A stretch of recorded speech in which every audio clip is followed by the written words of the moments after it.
as a soldier, I freaking love this piece because it's so crazy, and I am slightly obsessed with all world wars, like World War One and World War Two, and this is a direct correlation to World War One.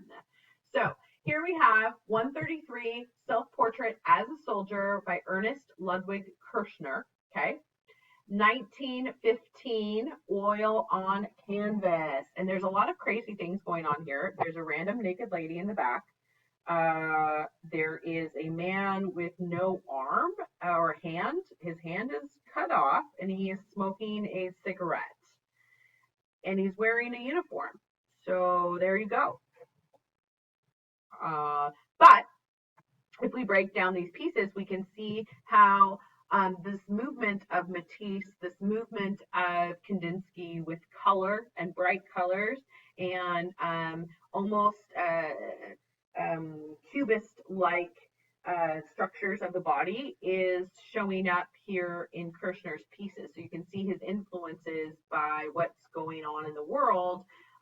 Because if you look at the body in the background, it's very similar and reminds me of the very cubist style of Pablo Picasso and his Demoiselles d'Avignon, okay? And kind of that structure to the body, only softened ever so slightly. So here Kirchner says, a painter paints the appearance of things, not their object correctness. In fact, he creates new appearances of things. Ernest Ludwig Kirchner was a driving force in the Die Bruck group that flourished in Dresden and Berlin before World War I. And he has to come to be seen as the most talented and influential of the German expressionists. Motivated by the same anxieties that gripped the movement as a whole, fears about humanity's place in the modern world, its lost feelings of spirituality and authenticity, Kirchner had conflicting attitudes to the past and the present. So the movement of the German expressionists are really going to be determined by the fears about humanity's place in the modern world. The lost feelings of spirituality and authenticity. You have to remember what's going on right after this is World War I. So before World War I breaks, there's so much uncertainty in the world, and people had never seen that type of world war before. And the level of conflict that it created really gave a lot of fears about humanity in general. Okay. And people lost their spirituality and their authenticity because of it. An admirer of Albrecht Dürer, which we've seen in his prints. Okay. Remember, Albrecht Dürer was also German, and he did the German woods in the background of Adam and Eve that we looked at. He revived the old art of woodblock printing and saw himself in the German tradition. Yet, he rejected the academic styles and was inspired by the modern city. After the war, illness drove him to settle in Davos, Switzerland, where he painted many landscapes, and ultimately he found himself ostracized from the mainstream German art community. When the Nazis rose to power in the early 1930s, he was also a victim of their campaign against degenerate art. Depressed and ill, he eventually committed suicide. So in the 1930s, the German people, powered by Adolf Hitler and the Nazis, they had a campaign against degenerate art. Degenerate art was basically art of the modern era. Hitler was a huge fan of the classics, of the Renaissance, of Impressionism. But anything beyond that, they believed to be degenerate. One of the reasons why was because Adolf Hitler was an artist himself. He created a lot of pen and ink watercolor drawings, and he tried to get into Vienna's art school multiple times. But they were actually submitting or accepting people over Hitler who created much more abstract art. Hitler did not like that. He didn't think that this type of abstract cubist modern art was real art. And so he labeled it as degenerate and trying to get people to reject that type of art movement, especially in Germany and throughout Eastern Europe. So Kirchner battled a lot of that throughout his life when the Nazis did really try to take over in the 20s. So the human figure was central to Kirchner's art. It was vital to the picture that took his studio as their backdrop. Pictures in which he captured models posing as well as aspects of his bohemian life. For Kirchner, the studio was an important nexus where art and life met.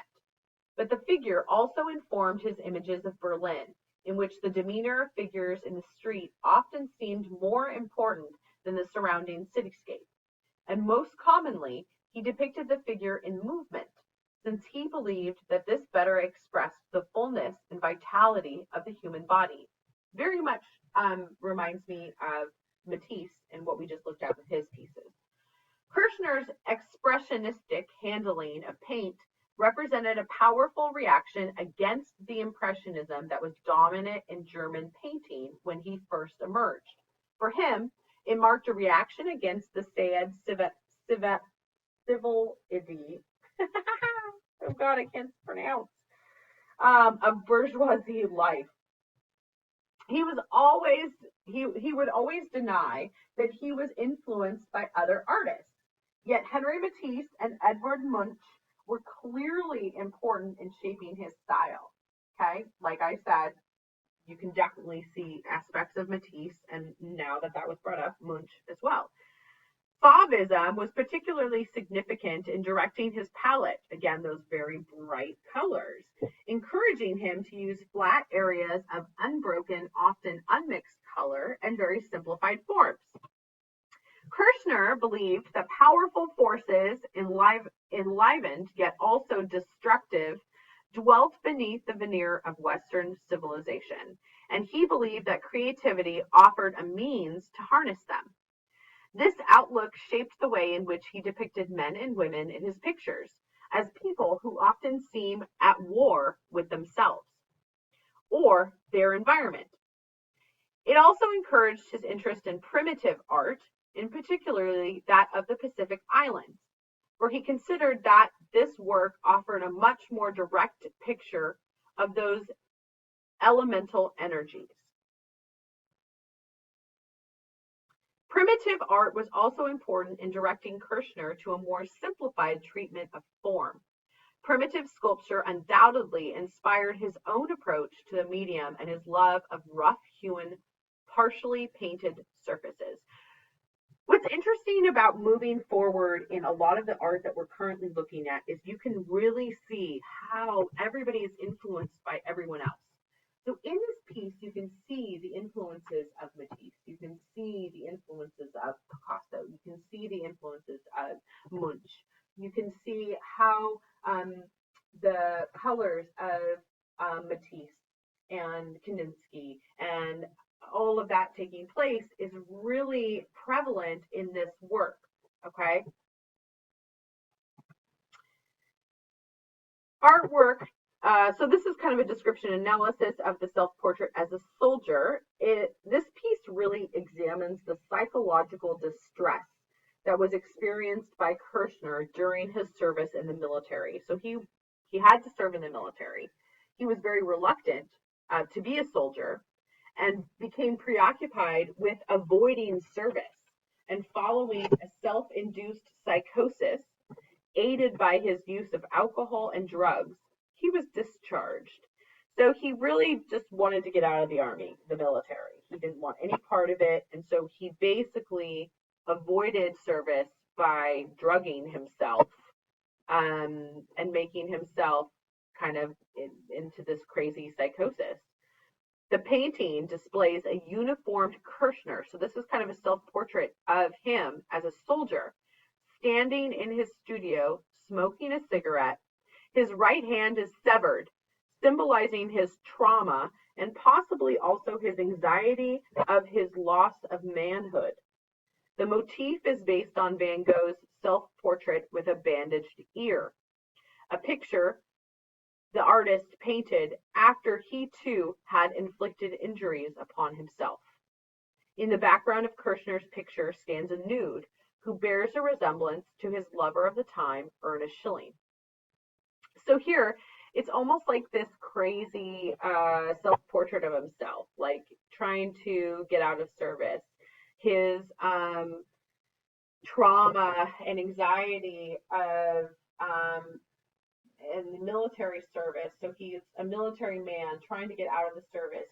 His almost an example of severing his own arm, similar to that of Van Gogh, cutting his ear off because of Van Gogh's psychosis, and then you have Kirchner's psychosis, cutting off his hand. He didn't actually cut his hand off, but it's just in the picture. And then you have this random naked person behind him.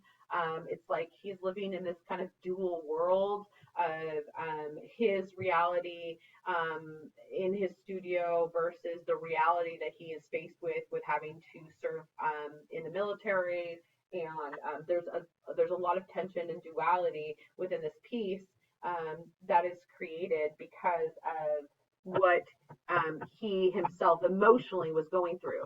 So again, we're looking at this important aspect of emotionality that is going into these pieces. So no longer are these pieces just kind of reflections of the world, but there's this emotional piece that's being tied in. We also talked a little bit about primitive nature within these pieces, and we can see with Picasso really going back to that primitive nature, and then how many artists after that, Matisse, Brancusi, have also worked in this kind of primitive, simplified nature of a work that is more emotional and more meaningful than just a replication of the world around them.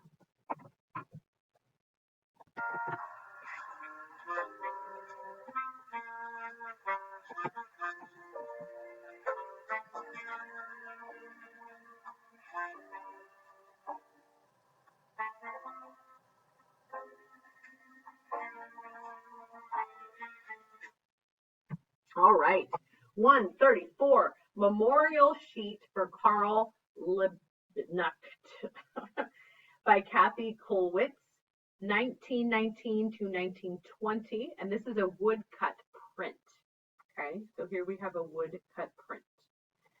So you can see that this is a memorial service. There is a dead man, Karl Liebknecht, whatever. I'm not very good with my German. This is German. And you've got all these mourners over him. And so we're going to learn a little bit about Kathy Kollwitz, she is an amazing artist who does a lot of very emotional pieces and prints. So we're going back to that German tradition created by Albrecht Dürer of woodcuts of prints and kind of more black and white like pieces.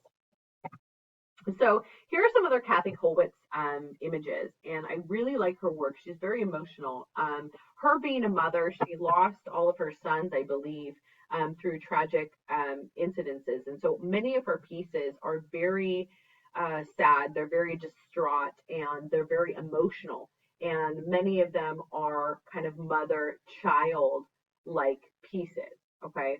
So her comforting her children and holding on to them because of the losses that she had throughout her life.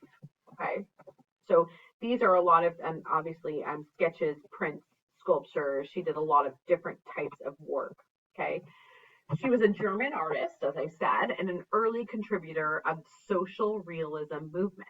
So here we're kind of moving past Fauvism into this more social realist type of pieces, but very expressionist in their nature.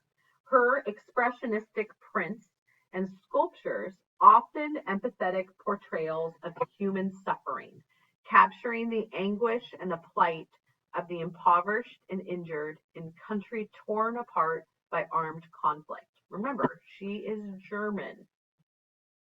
We're talking about the 1920s here. So after World War One, and when the Nazis are starting to take power and change a lot of the rules and the ways that things are done. So she is emotionally capturing a lot of what she internally is going through during this time period. So again, that kind of emotionality in the work. Kollwitz herself suffered numerous losses during the wars, including the death of her youngest son in World War One.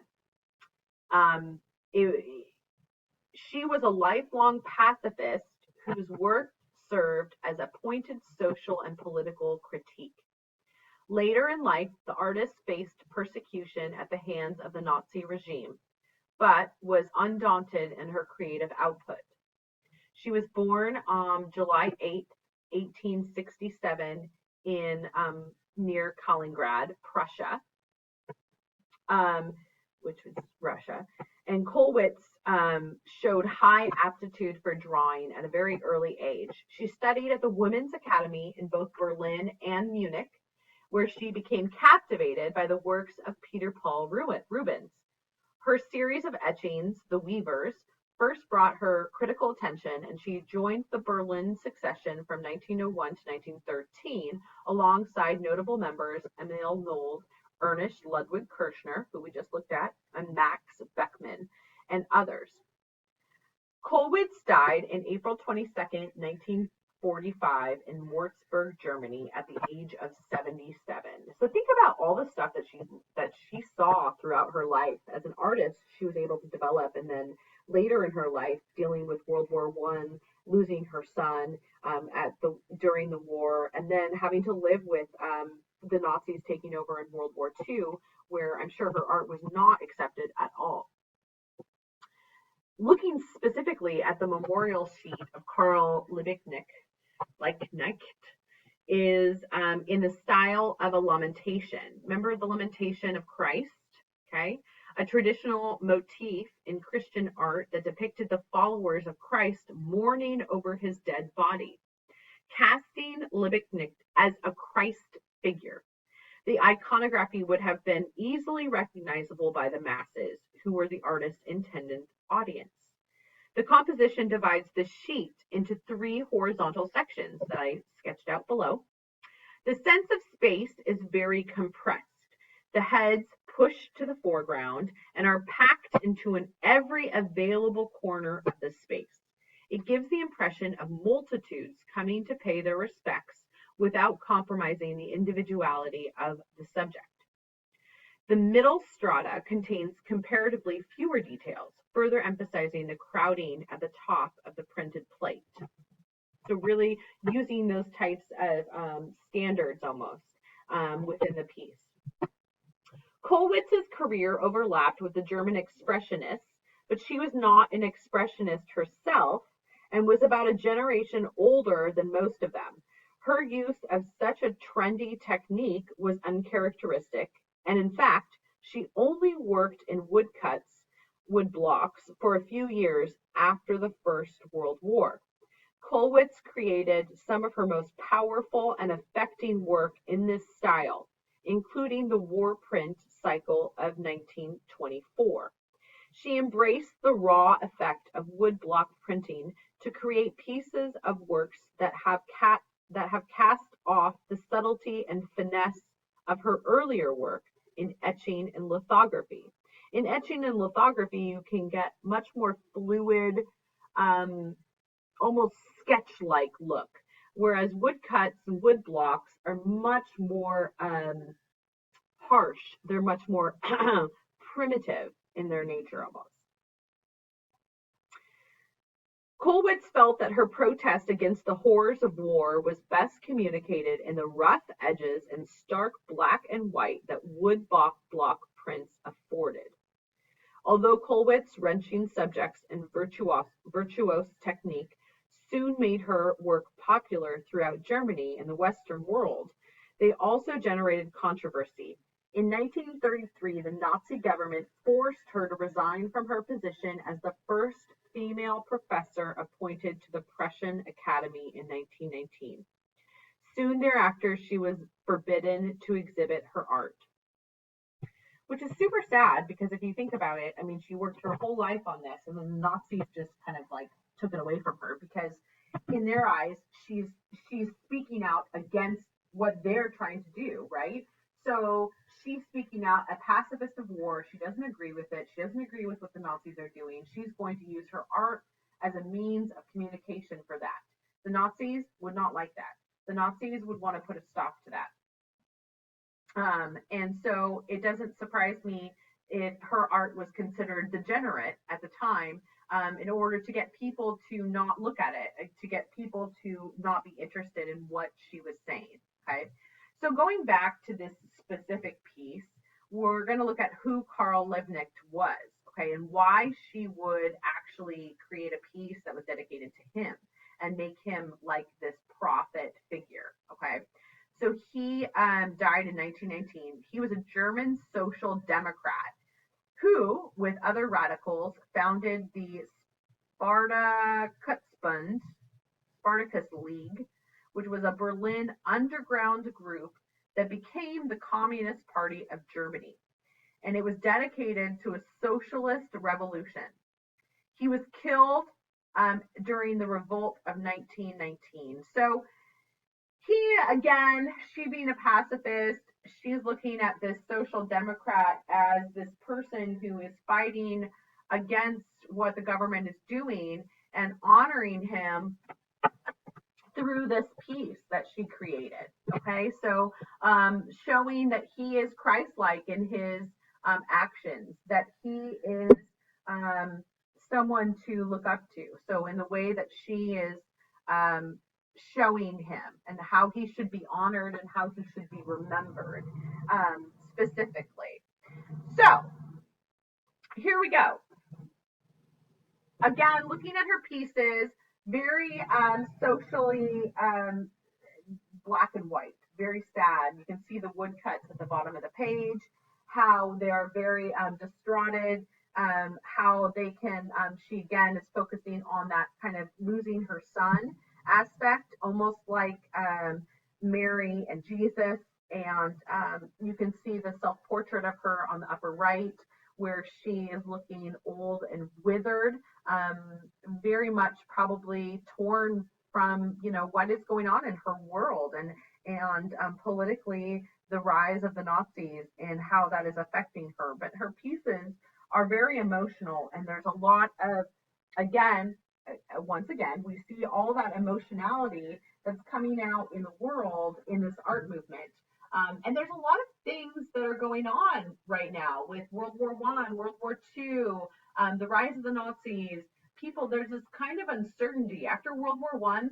World War One changed a lot of the rules around the world for people, and so much was possible for everybody.